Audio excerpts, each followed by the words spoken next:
Haleluya, puji Tuhan.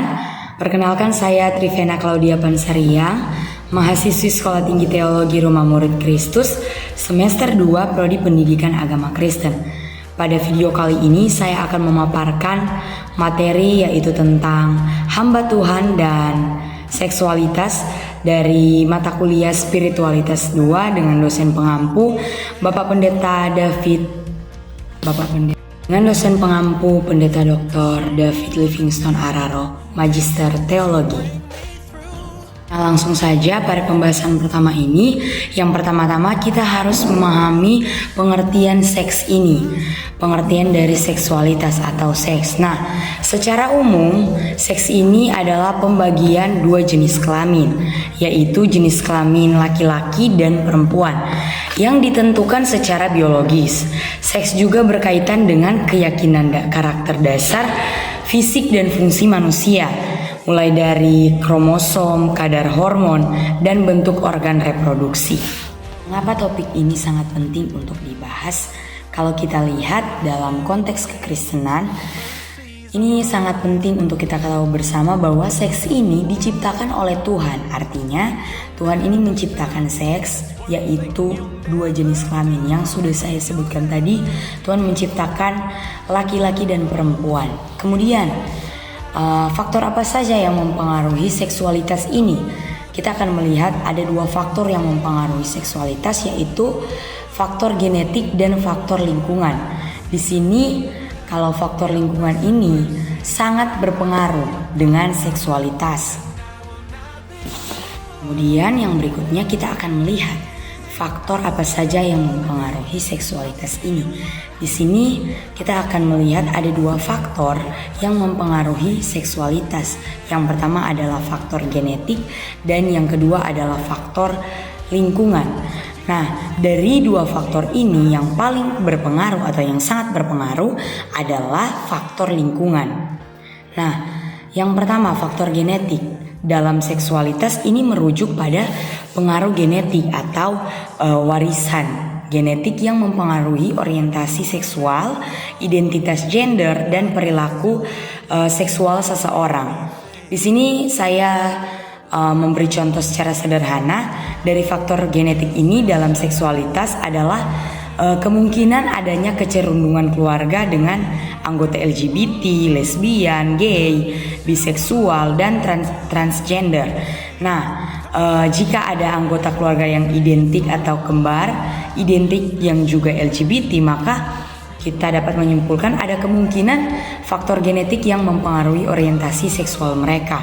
Kemudian sementara itu faktor kedua yaitu faktor karena lingkungan.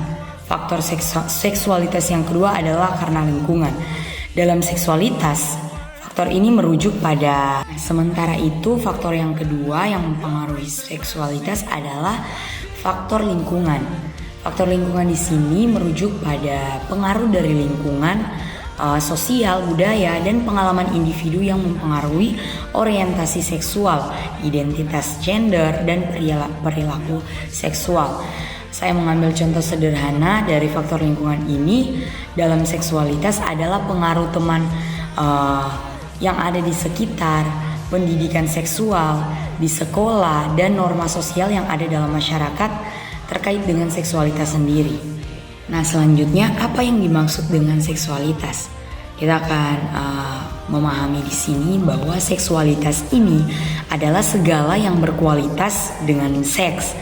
Dalam hal ini yaitu hubungan seks. Kita tahu bersama bahwa berbicara mengenai seksualitas yang paling kita sering dengar, sudah kita sering dengar bersama bahwa hubungan antara lawan jenis yaitu disebut dengan hubungan seks. Itu makanya seksualitas ini adalah segala sesuatu yang berkualitas dengan seks. Dalam hal ini yaitu hubungan seks. Nah, seksualitas ini adalah rancangan Tuhan, di mana Tuhan merancang, Tuhan menciptakan seks ini. Yang sudah saya sebutkan bahwa Tuhan menciptakan dua jenis kelamin, yaitu jenis kelamin perempuan dan jenis kelamin laki-laki. Nah, kita akan melihat mengapa seksualitas ini menjadi dosa. Tapi di sini kita akan melihat bahwa seksualitas ini adalah rancangan Tuhan. Tuhan yang merancang seksualitas.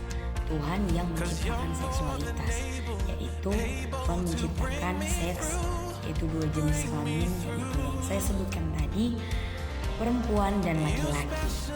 Dalam banyak agama, termasuk dalam agama kita sendiri, yaitu agama Kristen, seks ini dianggap sebagai suatu anugerah yang Tuhan berikan kepada manusia untuk dinikmati.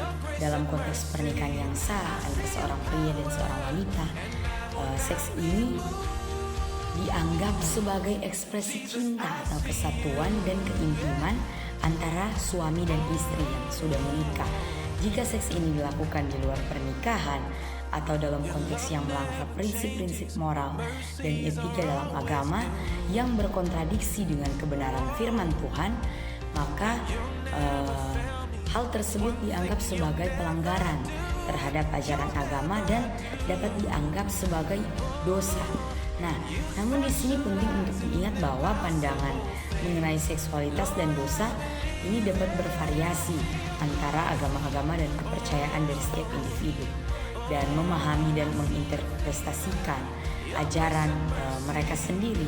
Penting juga untuk menghormati pandangan dan keyakinan orang lain dalam hal ini. Nah, oleh karena itu banyak kita lihat sekarang begitu banyak anak muda yang jatuh dalam dosa seksualitas ini. Mengapa? Karena dosa ini merusak dari dalam. Dosa dapat merusak dari dalam sehingga bisa muncul pertanyaan lagi, kenapa sekarang banyak LGBT yang berkeliaran? Dosa seksualitas ini semakin meningkat karena dosa ini dapat merusak dari dalam. Kita dapat melihat itu dalam 1 Petrus 2 ayat 24. Nah, selanjutnya, kenapa seks ini nikmat? Sederhana saja jawabannya, karena kalau seks ini tidak nikmat, manusia pasti tidak akan melakukannya. Nah, faktanya seks ini melelahkan, berdampak menyakitkan. Seks ini juga menyusahkan. Kenapa? Karena contohnya, kita ambil contoh terhadap perempuan yang melahirkan. Di sana perempuan akan merasakan kesakitan atau kesusahan. Oleh sebab itu, faktanya seks di sini melelahkan, berdampak menyakitkan. Seks juga dapat dikatakan menyusahkan. Nah, mengapa ada seksualitas? Karena Tuhanlah yang merancang seksualitas. Dan jika kita memahami latar belakang seksualitas, maka kita akan memiliki seksualitas yang sesuai dengan kehendak Allah, apa yang diinginkan Allah, sesuai dengan kebenaran firman Tuhan. Nah, alasan mengapa ada seksualitas, yang pertama tadi karena seksualitas ini adalah rancangan Tuhan. Tuhanlah yang merancang seksualitas. Dan alasan yang kedua, karena potensi beranak cucu. Adanya seksualitas karena potensi beranak cucu. Itu kita bisa lihat dalam Kejadian 1 ayat yang ke-28. Di sana firman Tuhan berkata, beranak cuculah dan penuhilah bumi. Nah, tujuan Tuhan untuk melaksanakan amanat budaya dan seksualitas ini adalah cara Tuhan untuk melaksanakan tanggung jawab potensi yang Tuhan percayakan. Sebagai orang Kristen, penting untuk kita ketahui bersama bahwa seksualitas ini atau seks ini, kalau kita tidak gunakan dengan baik, maka ini akan berdampak dengan dosa. Artinya dosa ini dapat merusak kehidupan kita. Yaitu kita bisa lihat dalam 1 Petrus 2 ayat 24. Jika kita tidak menggunakan seksualitas ini dengan maksud dan tujuan yang baik sesuai dengan kebenaran firman Tuhan, maka di sana akibatnya adalah dosa.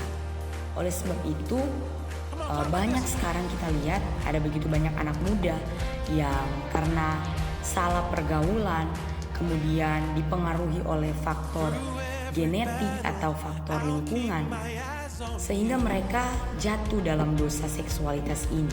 Nah, kita akan melihat di sini sebuah fakta bahwa faktanya di sini seks ini melelahkan. Kemudian seks ini juga berdampak menyakitkan dan menyusahkan.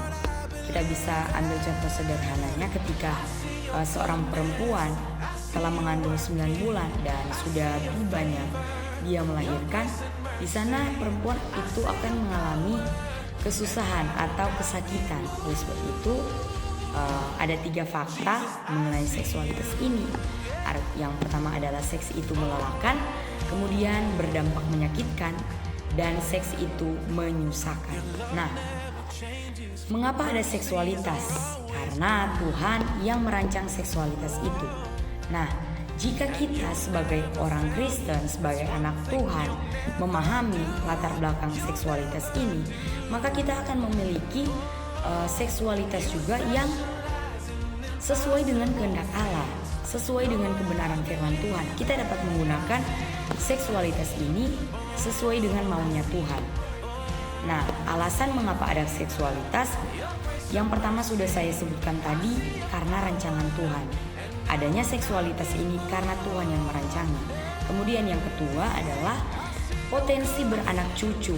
Seperti dalam Kejadian 1 ayat 28, di sana firman Tuhan mengatakan, beranak cuculah, bertambah banyak dan penuhilah bumi. Nah, tujuan Tuhan untuk melaksanakan sebuah amanat budaya. Nah, seksualitas ini adalah cara Tuhan untuk melaksanakan tanggung jawab potensi yang Tuhan percayakan. Seksualitas adalah cara Tuhan di mana kita melaksanakan setiap tanggung jawab dan potensi yang Tuhan berikan atau yang Tuhan percayakan kepada kita. Nah, Tuhan menciptakan atau mendesain seksualitas ini karena sebuah alasan atau sebuah tujuan. Dan asal muasal dari seksualitas ini yang pertama yaitu supaya manusia mampu melaksanakan kepercayaan yang Tuhan berikan. Inilah yang dapat saya sampaikan. Semoga dengan materi ini dapat memberkati kita semua. Tuhan Yesus memberkati. Haleluya.